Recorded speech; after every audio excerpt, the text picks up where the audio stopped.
Hello friends, നിശാഗന്ധിയുടെ നല്ലൊരു വീഡിയോയിലേക്ക് ഏവർക്കും സ്വാഗതം. ഇന്ന് നമ്മൾ വീണ്ടും വന്നിരിക്കുന്നത് ഒരു ഓർക്കിഡിൻ്റെ വീഡിയോ ആയിട്ടാണ് കേട്ടോ. അപ്പോൾ നമ്മൾ ഈ കാണുന്ന ഇതേപോലെയുള്ള ഡെൻഡ്രോബിയത്തിൽ നിന്ന് നമുക്ക് എങ്ങനെയാണ് പുതിയ പുതിയ തൈകൾ എളുപ്പത്തിൽ ഉണ്ടാക്കിയെടുക്കാൻ പറ്റുക എന്നാണ് കേട്ടോ ഇന്ന് നോക്കുന്നത്. അപ്പോൾ നമുക്കെല്ലാവർക്കും ഒരുപോലെ ഇഷ്ടപ്പെടുന്നതാണല്ലേ ഡെൻഡ്രോബിയം ചെടികൾ. അപ്പോൾ നമ്മുടെ ഈ കാണുന്ന ഇത്രയും ഹെൽത്തി ആയിട്ടുള്ള നമ്മുടെ ഈ ചെടിയിൽ നിന്നും നമ്മൾ ചെറിയൊരു ഭാഗം ഒന്ന് കട്ട് ചെയ്തെടുക്കുകയാണ് കേട്ടോ. പുതിയ തൈകൾ ഉണ്ടാക്കിയെടുക്കാനുള്ള എളുപ്പ വഴിയാണ് ഈ കാണിച്ചു തരുന്നത്. അപ്പോൾ നമുക്കെല്ലാം ചെയ്ത് നോക്കിയിട്ട് വളരെ സക്സസ് ആയിട്ടുള്ള ഒരു കാര്യം തന്നെയാണ്. അപ്പോൾ പ്രത്യേകിച്ച് അണുക്കളൊന്നുമില്ലാതെ നല്ല ക്ലീൻ ആയിട്ടിരിക്കുന്ന ഒരു കത്തിയോ കത്രിയോ ഒക്കെ എടുത്തിട്ട് നമുക്കിതൊന്ന് മുറിച്ചെടുക്കാം. എന്നിട്ട് നമ്മൾ ഇവിടെ പറയുന്നത് നമ്മുടെ കറ്റാർവാഴയുടെ ഒരു ഗുണം തന്നെയാണ് കേട്ടോ. എല്ലായിടത്തും നമ്മൾ കറ്റാർവാഴ മനുഷ്യർക്കായാലും ചെടികൾക്കാണെങ്കിലും ഒക്കെ നല്ല മുൻപന്തിയിൽ നിൽക്കുന്ന ഒരു ഘടകം തന്നെയാണ്. അപ്പോൾ ഈ കറ്റാർവാഴയുടെ ജെല്ലെടുത്തിട്ട് നമ്മളിതൊന്ന് നട്ടുപിടിപ്പിക്കുകയാണേ.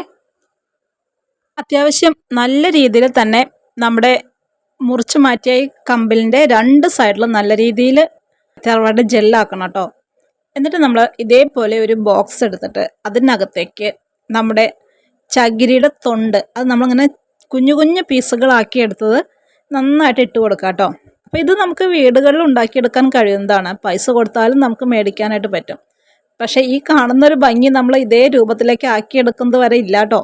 അത്യാവശ്യം നല്ല രീതിയിൽ ബുദ്ധിമുട്ടുള്ളൊരു കാര്യം തന്നെയാണ് നമ്മുടെ ചകിരിത്തൊണ്ട് ഇതേപോലെ ആക്കി കഷ്ണങ്ങളാക്കി എടുക്കലും അത് 2-3 ദിവസം വെള്ളത്തിലിട്ടിട്ട് അതിൻ്റെ പുളിപ്പ് കളയലും അത് കഴിഞ്ഞ് അതൊന്ന് ജസ്റ്റ് സാഫിനകത്ത് മുക്കി 2-3 ദിവസം നല്ല വെയിലത്ത് വെച്ച് ഒന്ന് ഉണക്കിയെടുക്കലൊക്കെ കേട്ടോ. അപ്പോൾ ഇതിങ്ങനെ കാണുമ്പോൾ നമ്മൾ വിചാരിക്കുമോ എന്ത് സുഖമാണെന്നുള്ളത്. പക്ഷേ ഇത് നമ്മൾ വീട്ടിൽ ചെയ്തെടുക്കണം. ഞാനിതെല്ലാം വീട്ടിൽ ചെയ്തെടുക്കുന്ന കാര്യങ്ങളാണ് കേട്ടോ. അപ്പോൾ അത് നമ്മുടെ ആ ഒരു ചകിരിത്തൊണ്ടിനകത്തേക്ക് നമ്മുടെ മുറിച്ച് വെച്ചിട്ടുള്ള കറ്റാർവാഴയുടെ ജെല്ല് പുരട്ടിയിട്ടുള്ള കട്ടിങ്സ് വെച്ച് കൊടുത്തു. എന്നിട്ട് നല്ല രീതിയിൽ വെള്ളം ഒഴിച്ചു കൊടുത്തു കേട്ടോ. സ്പ്രേ ചെയ്ത് കൊടുക്കുകയാണ് ചെയ്തത്. എന്നിട്ട് നമ്മളിതുപോലത്തെ ഹോൾസ് ഉള്ള ഒരു ബോക്സ് തന്നെയാണ് കേട്ടോ എടുക്കേണ്ടത്.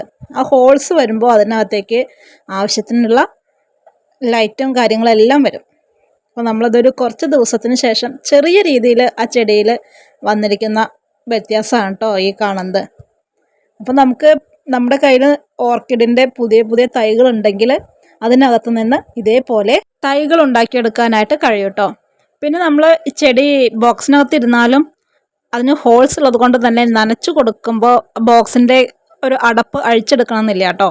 നമ്മൾ അതിൻ്റെ ബോക്സിൻ്റെ മേൽഭാഗത്തും താഴ്ഭാഗത്തൊക്കെ ആയിട്ട് സൈഡിലൂടെയൊക്കെ ആയിട്ട് ഒന്ന് വെള്ളം സ്പ്രേ ചെയ്ത് കൊടുത്താൽ തന്നെ അതിനുള്ളിലേക്കുള്ള നനവും കാര്യങ്ങളൊക്കെ എത്തും കേട്ടോ. അപ്പോൾ എന്നും നമ്മൾ ഒരേ രീതിയിൽ തന്നെ കാര്യങ്ങൾ ചെയ്തു നോക്കാതെ ഇതേപോലെ വ്യത്യസ്തമാർന്ന രീതിയിലൊക്കെ ഒന്ന് എല്ലാവരും ചെയ്തു നോക്കൂ.